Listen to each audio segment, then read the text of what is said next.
In this episode, we talk about a new program offering a do-over to federal student loan borrowers who feel they might have missed their shot for public service loan forgiveness. Let's get started. Are your student loan payments or loan balances a major obstacle in your financial life? Then tune in and let's escape student loan debt. Hello, my name is Brenton Harrison of Escape Student Loan Debt and your host for the Escape Student Loan Debt podcast. Hope that wherever you are enjoying the last few weeks of summer. In the last several weeks, we've had both the State of Student Loans webinar and also an episode where we released a snippet of that webinar and some ways that you can advocate for yourself if you're in a situation where you feel like your loan servicer is telling you something that you know goes against a recent Department of Education guideline. This week, I want to go a little deeper into something I mentioned on the podcast, and I actually want to give you an announcement plus a correction from last week's episode and the webinar itself. So let's start with the correction. One of the things that I talked about when I was venting about my frustration regarding the SAVE plan going into forbearance is during this period of administrative forbearance, they are not giving credit for people on that forbearance towards general forgiveness under income-driven repayment plans, and also public service loan forgiveness. And when I was talking about that, I shared that upset me because if you're a person, for example, who was applying for public service loan forgiveness, you are working for an eligible employer right now, one of the requirements of that program is that you have to be employed by an eligible employer even at the time of application. So for example, if I get my 10 years before I apply for public service loan forgiveness, I can't just say, hey, I got my 120 months. Now I can go work in the for-profit world. I have to still be employed by that eligible employer at the time I ask for forgiveness. Now, what I said in the webinar was on top of that, you had to also still be employed by that eligible employer at the time of forgiveness, which is how it worked prior to some recent changes. That was incorrect. I actually want to give credit where it's due. It was called to our attention by a member of our community.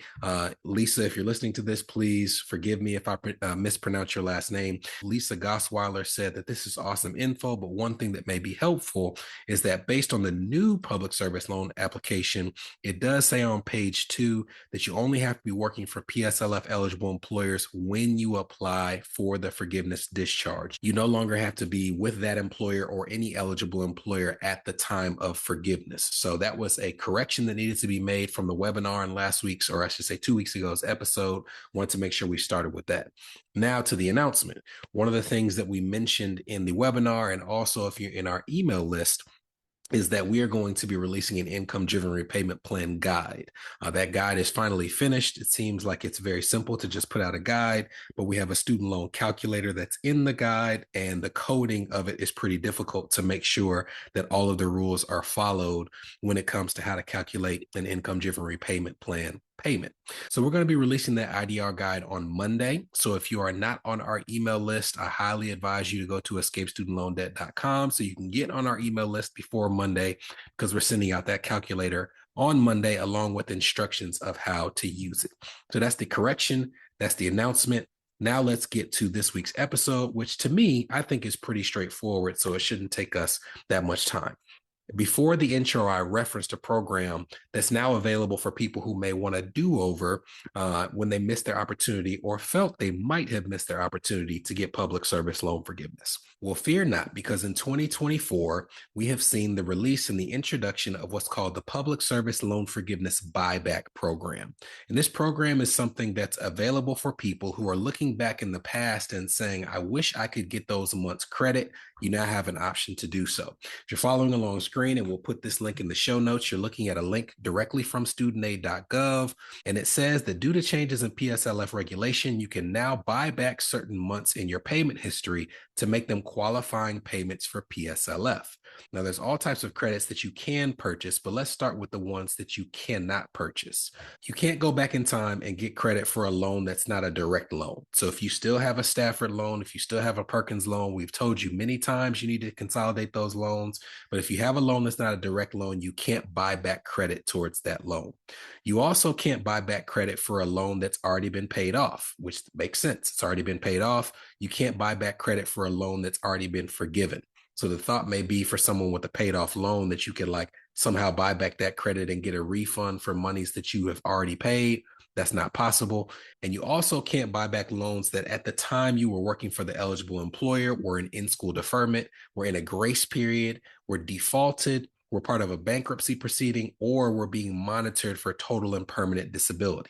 And if you think about it, this makes sense. You can't get past credit for loans that have already been paid off or forgiven, and you can't get past credit for loans that you weren't going to have to pay for anyways because of the status of that loan, and you can't get credit for loans that were in default status or basically in a state where you just were ignoring your obligation to pay during that period, as opposed to being allowed to have them in forbearance or deferment. There's a major difference.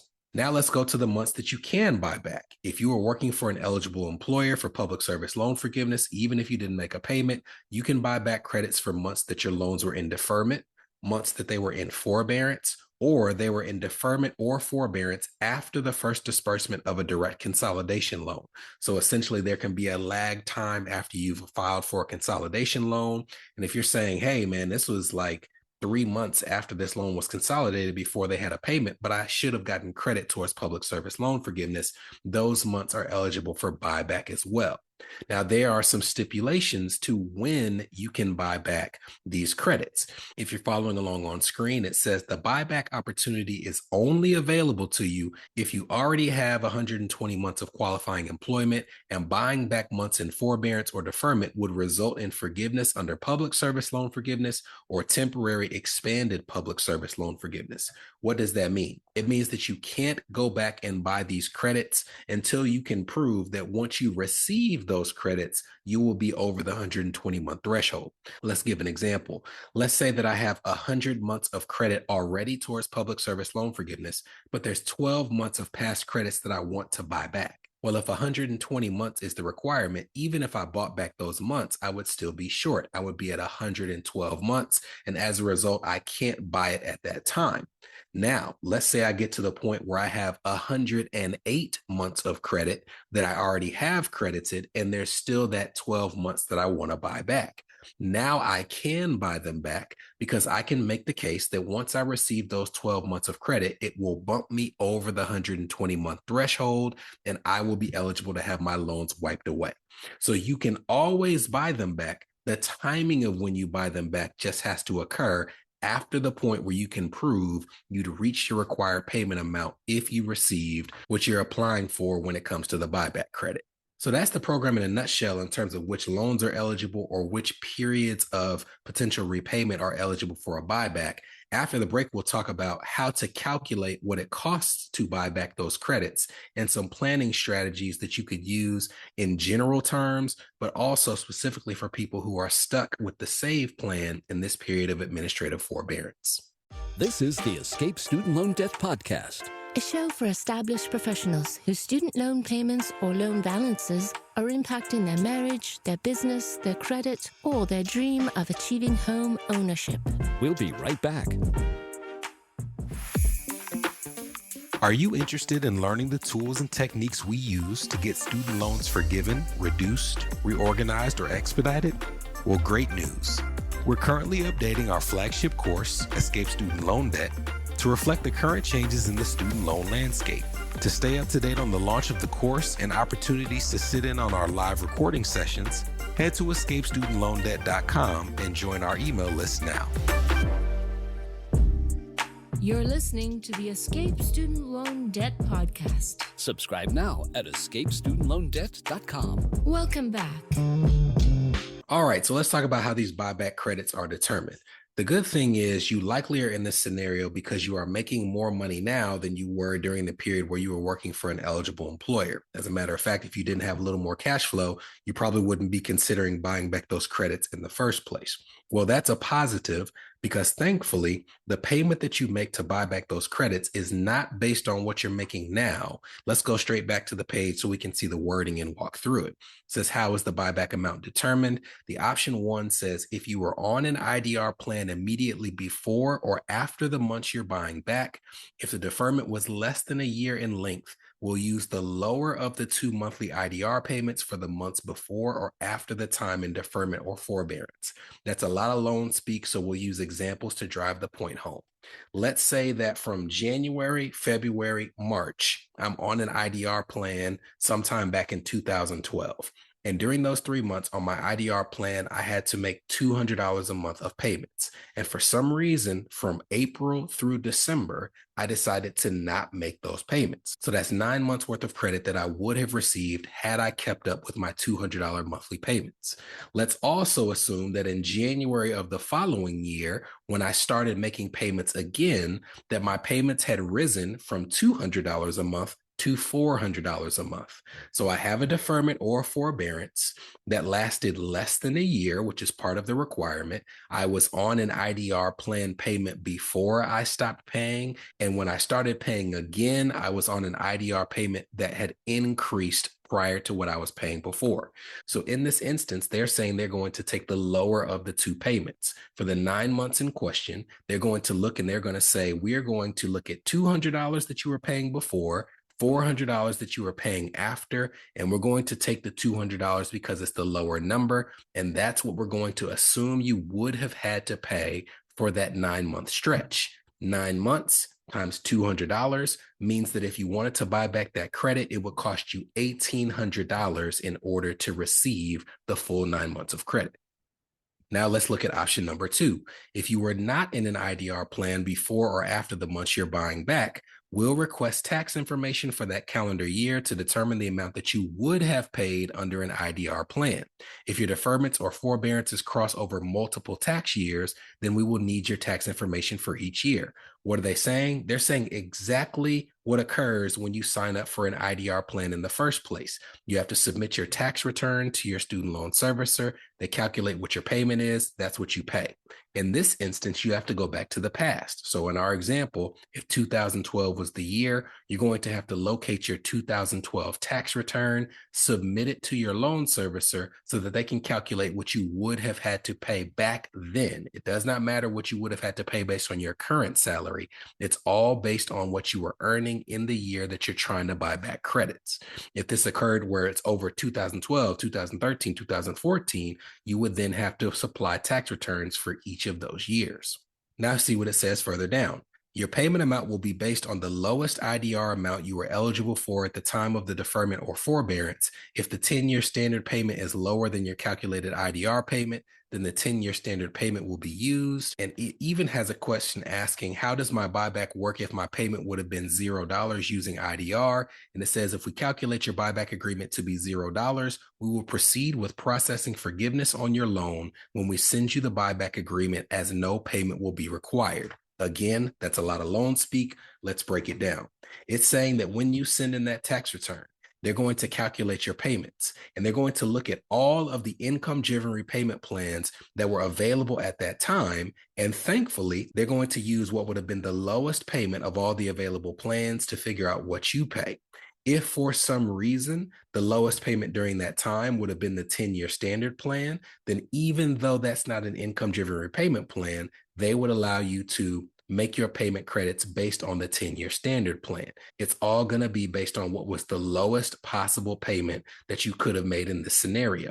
They also are saying, what if during that period your income was so low that when we calculate your payments or what they would have been during that time, it would have been $0? They're saying that's perfectly fine. You can receive your buyback credits even though you technically haven't bought back anything if you can prove that during the period that you're trying to have added onto your total, your payment during those years would have been $0. So again, the program is kind of complicated, but when you think about what makes the most sense, it kind of comes into place. And so now let's talk about some of the planning options that you have. One of the things that you'll see, we don't have to read word for word on this site, which we'll link to in the show notes, is they strongly encourage you to not even try to buy back these credits until later in 2024, because people are still having their forgiveness credits updated through the public service loan forgiveness and the IDR plan waiver. The reason that you wouldn't want to try to buy it back before you know for sure that you've gotten all your credits is because there's allowances in both of those programs where they're already giving you credit for months in deferment or forbearance that exceeded a certain period of time. So for example, you would not want to before they give you all of your credits, go back and pay for months when your loans were in deferment if you're already going to find out that they were going to give you credit because of those waivers without making you make a payment at all. So they're telling you, and I agree, you should probably wait until, I would say, early 2025 before you even consider doing this, because you want to make sure that that credit is fully updated and reflected in your system. You also will see on this site the way that you can apply for the buyback. It tells you to go to the PSLF help tool, which we'll also link to in the show notes. It tells you to make sure that you verify your employment. So you would have to get a certification form for the months you're trying to buy back. And then you can submit a request to the PSLF reconsideration page. So we'll put those links in the show notes. We don't have to go through all 5 of them because they're going to be in that link. But to me, here are a couple of planning opportunities to consider, starting with the thing that is most emergent, which is the group of people who are under the SAVE plan, who are in forbearance, but aren't receiving credit towards public service loan forgiveness or general forgiveness. The first thing is, this is only for public service loan forgiveness. It's not for general income driven repayment forgiveness. But if you're a person right now who's under SAVE and you're working for an eligible employer, and you were hoping during these months that you were getting credit towards public service loan forgiveness, only to be told that you're not until there's clarification from the courts, then this buyback program gives you the opportunity to say, even if this forbearance goes 9 months, 12 months, 6 months, once you cross your 120-month threshold, you will have the option of going back and making lump sum payments to get back those months of credit that you would have paid towards the program.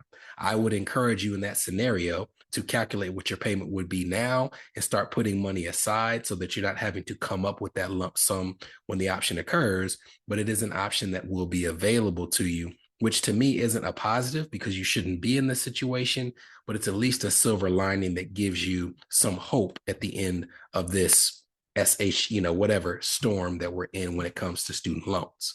Now, here's another planning opportunity for people who aren't in that situation. They're literally just looking forward or looking backward at their opportunities for having their credits. Let's go to one of the professions that we discussed, a medical student or a medical resident who's in their first year, their second year, and they're sitting there saying, look, I'm getting paid $30,000 because I'm working half the year. My first year as a resident, maybe $60,000. My second year, 70, the third year, but I've got $300,000, $400,000 in student loans. You may not have the ability or the desire to make a payment right now.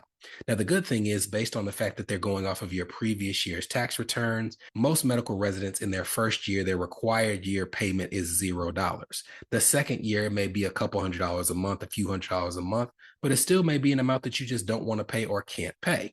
Well, making that payment, $200, $300 a month, $2,400, $3,600 a year, when you're making $60,000 is a lot more daunting than if you're making $200,000 or $300,000 and you have to make a lump sum payment of $2,400 or $3,600 to get an entire year's worth of credit. So to me, this opens up the opportunity for a medical resident who says, I just don't want to be bothered with making this payment during residency when I'm making less money. I will just work for the eligible employer. And once I've gotten to the point where I would have gotten my 10th year of service, I'll just buy back those months at a later time when the amount of money that I'm spending is less of a burden.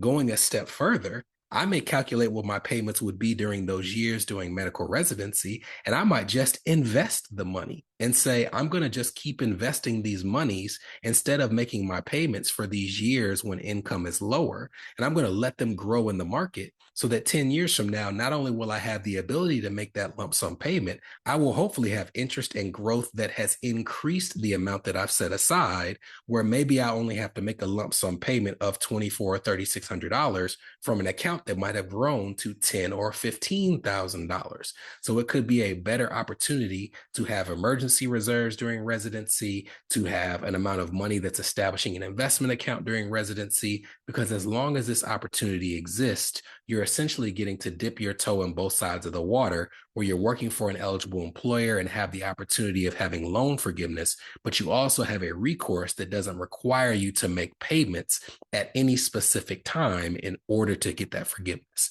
And if you're on the track or in a profession where your income is due to increase over time, this may give you an opportunity to make payments in the future when you're making more money based on an amount that was calculated when you were making less money. So I know that's a lot. Like I said, this isn't something that I would consider looking into until 2025 at the earliest, but as with most things when it comes to finances, I would encourage you to do some research and let it, kind of knock around in your brain for a few months before you pull the trigger, which is why we wanted to talk about this program now. We'll put all this information in the show notes. Again, if you are not on our email list, I encourage you to join that list before Monday so you can be one of the first to receive the Income-Driven Repayment Plan guide. And I look forward to seeing you all in 2 weeks. Talk to you then. From Escape Student Loan Debt, this was the Escape Student Loan Debt Podcast, a show for established professionals whose student loan payments or loan balances are impacting their marriage, their business, their credit, or their dream of achieving homeownership.